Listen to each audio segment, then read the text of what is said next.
السلام علیکم. راځئ چې کلیم ډوزمار در باندې واورم چې څه وایي. خوندونه ترې واخلئ. ښه زه د پیسو پروا خو نه کوم. بیګا مې زیباګل د 4 کروڑ 85 لک روپۍ دغسې په انډیوالۍ کې ورکړي. د پیسو خبرې خو زه نه کوم. دا ته زما دا کال وچتو مړه دا 2 کروڑ روپۍ مې در پاتې. نن نه پس به ته زه کار نه کوم. صحیح ده؟ اوکې ده. زه اوکې ده. راکه شونډۍ نه سوار وې. مړه ځان ته د سوار نشه اشر ډوز ماره. دې ډوزو ته دې وګوره.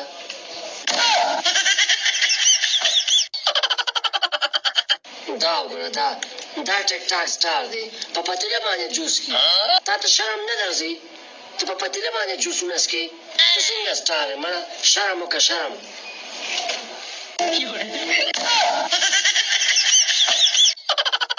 باچاجي وایو چې برید هم پرېښی وي او سم د جان د لم وي. دا به ټیک داود شاهي میوزیک